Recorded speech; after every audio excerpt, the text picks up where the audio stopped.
Les vraies voix Sud Radio, 17h-20h, Frédéric Brindel, Cécile de Minibus. Bienvenue sur Sud Radio, bienvenue dans Les Vraies Voix. Philippe Bilger est avec nous, Bruno Pomar est avec nous, Olivier d'Artigol est avec nous, Frédéric Brindel aussi. On est obligé, il n'y a plus de train, on ne peut pas partir, on reste. Moi je pensais que c'était pour moi. Bon d'accord, c'est une question de train. On doit prendre le train ensemble. Je vais vous envoyer dans un TER, ça va vous calmer. Oh non, allez, pas ça madame. Allez tout de suite le grand débat. Les vraies voix Sud Radio, le grand débat du jour. Mesdames, messieurs, un arrêt de travail d'une partie du personnel de la SNCF perturbe la circulation des trains. La SNCF est en effet confrontée à une grève inédite. Pour tous ceux qui ont un billet en poche, leur voyage de Noël n'est plus du tout assuré. Mon ressenti, c'est que c'est très égoïste de la part des employés, quoi. Voilà. Ils pourraient trouver un autre moment pour le faire quand même. Juste avant Noël, c'est les fêtes. Ne pas pouvoir voyager dans une période qui est celle de Noël, sincèrement, c'est inacceptable. C'est 200 000 voyageurs qui ne pourront pas circuler normalement. Les voyageurs peuvent échanger gratuitement leurs billets ou se faire rembourser. On va rembourser pour les voyageurs qui ne circuleront pas et dont leur train sera annulé, c'est 200%. Maintenant, tu es prévenu. La prochaine fois, tu prendras le bus. Et le grand débat avec la SNCF qui rembourse à 200% le prix des billets pour les trains annulés à Noël. Qu'en pensez-vous pour l'instant?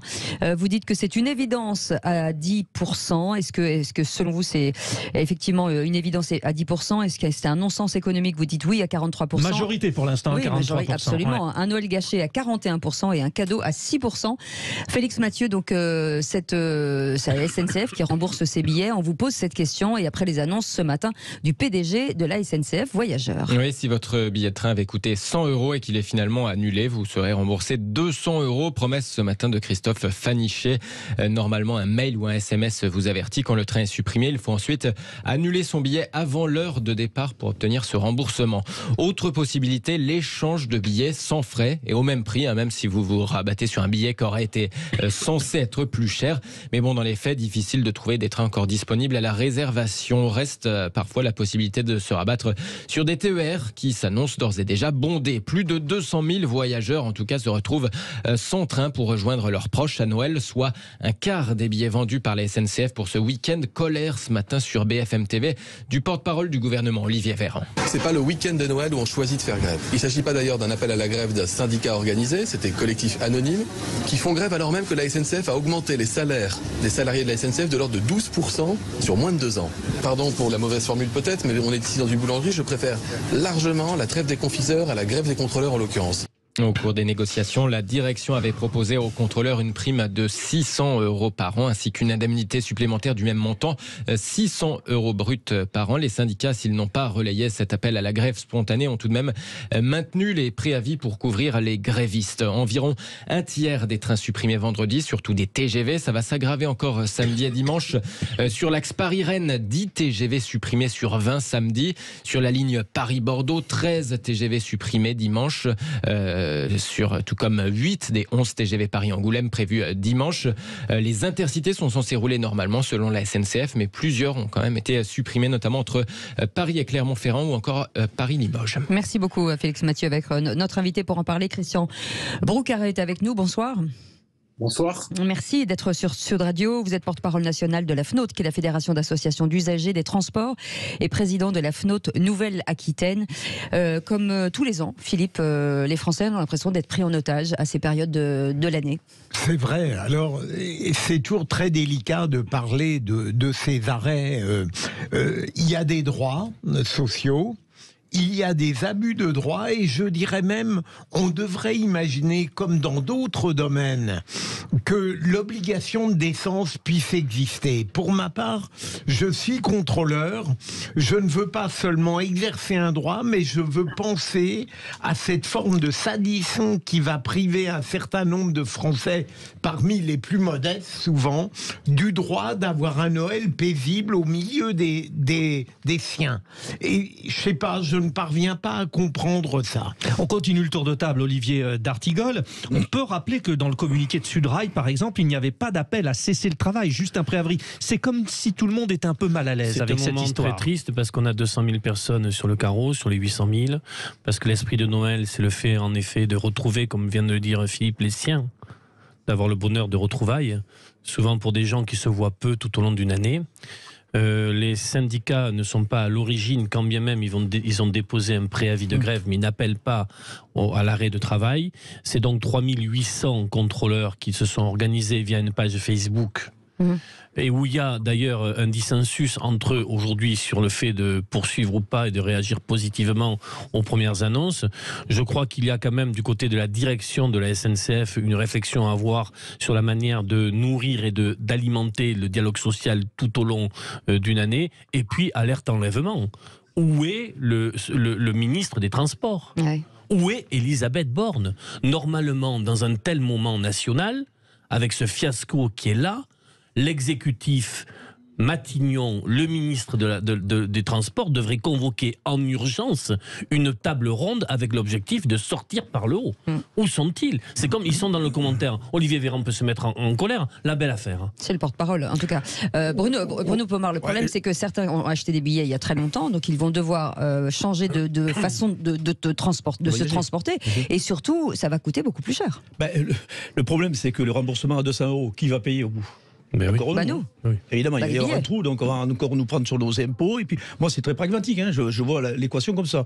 Ça, c'est un premier élément. Deuxième élément, les syndicats, on voit bien que les syndicats dans ce pays sont complètement dépassés, ne maîtrisent plus rien du tout. D'ailleurs, il y a de moins en moins de gens syndiqués, quand on regarde bien, en France, dans tous les domaines, éducation nationale, police, etc. Il y a de moins en moins de gens syndiqués. Encore que la police, ça se maintient. Mais bref, c'est un vrai souci. Donc, il n'y a plus de dialogue syndical.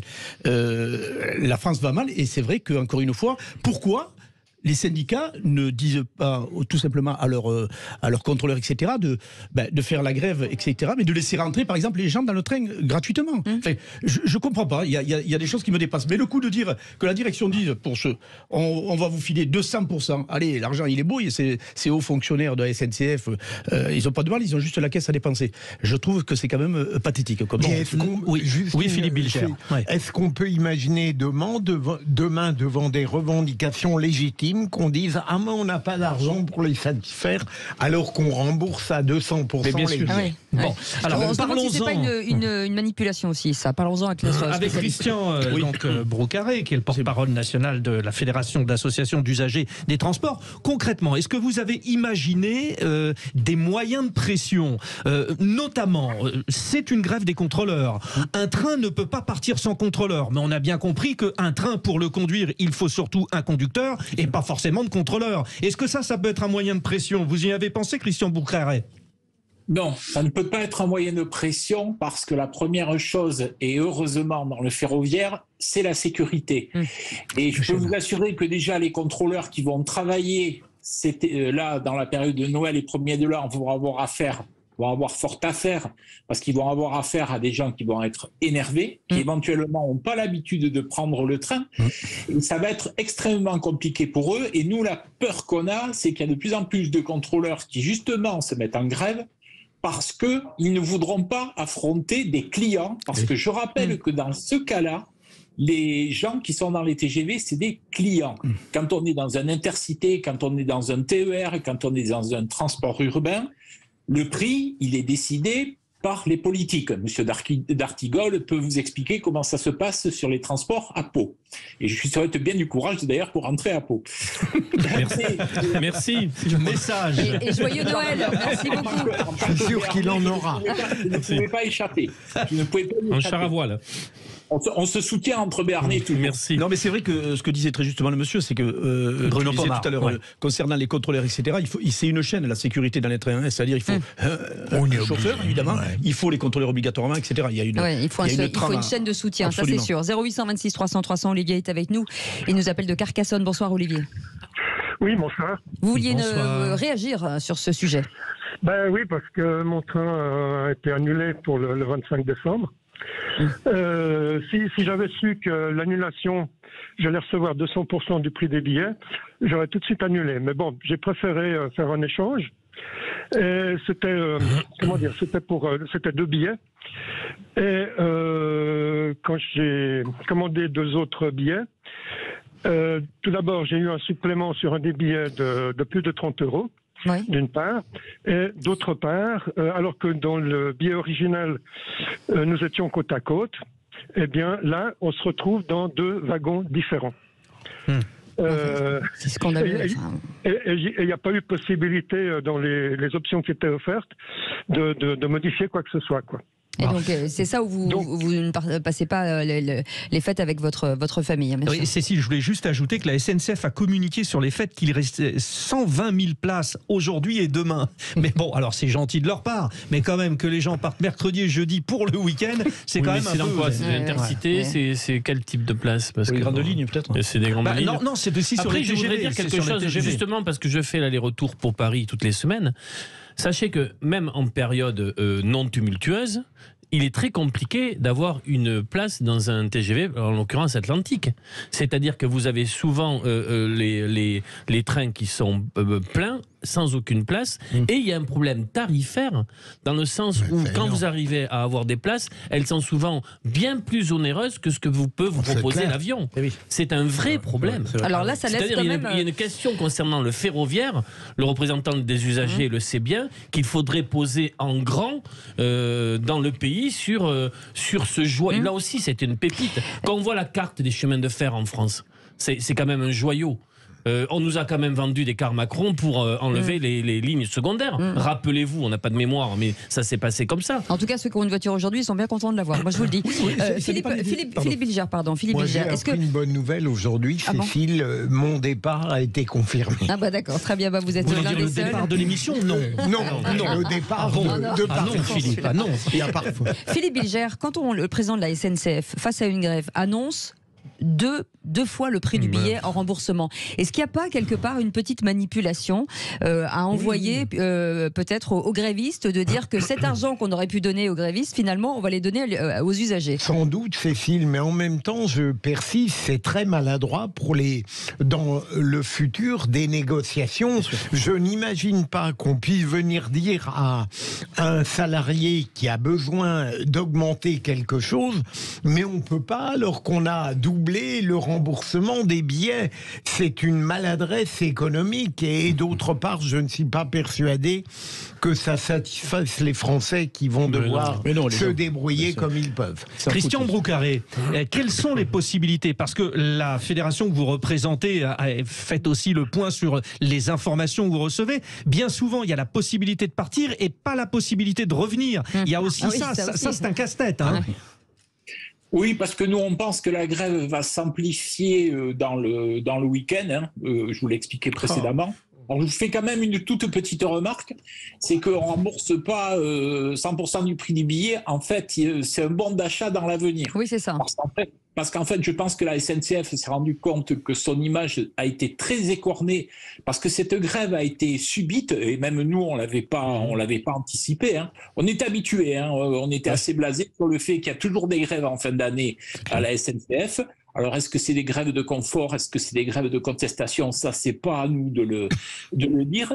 Mais il est évident que ça va faire en s'amplifiant, parce que je pense qu'il y aura de plus en plus de contrôleurs qui vont se mettre en grève. Et ça va être malheureux. Et je pense qu'on va assister à des scènes très difficiles dans les trains. Et je confirme ce qu'a dit M. D'Artigol, c'est qu'on a écrit avant les vacances, avec le président du conseil régional, avec le président de la CCI, le président de Bordeaux Métropole, le président de l'Office du tourisme de Nouvelle-Aquitaine, sur le fait que le nombre de trains avait été diminué entre Tours et Bordeaux, et donc bien sûr par contre-coup sur Pau et Bayonne. Et que, bien sûr, avec la politique du yield management, les prix ont été augmentés. Parce que ce qu'il faut que vous voyez aussi, il faut bien voir, c'est que c'est les plus faibles là qui vont être encore pommards de cette histoire-là, parce que quelqu'un qui a prévu son week-end ou ses vacances très très à l'avance, a acheté ses billets très très à l'avance. Et je peux vous donner un exemple, c'est qu'un Paris-Bordeaux, c'est 40 €, et aujourd'hui, vous allez le trouver entre 140, 160 ou même plus. Et puis, il arrive un moment où, de toute façon, il n'y a plus de place, parce qu'il y a moins de trains, comme l'a dit M. D'Artigol. Donc, en définitive, c'est encore ceux qui ont été le plus prévoyants et le plus faibles qui bénéficieront du moindre remboursement. Donc, vous voyez que c'est extrêmement terrible. Merci beaucoup, en tout cas. Merci beaucoup pour cet éclairage. Merci Christian Broucaré, porte-parole national de la FNO, de la Fédération d'associations d'usagers des transports. Dans un instant, peut-être un coup de cœur avec vous, Frédéric Brindel. Oui. Sur quoi c'est la période qui veut qu'on rêve. Alors je vais vous dire pourquoi on va rêver. On va rêver. Ne le dites pas. On en parle dans quelques instants et on fera bien sûr le tour de table de l'actu des vraies voix. À tout de suite.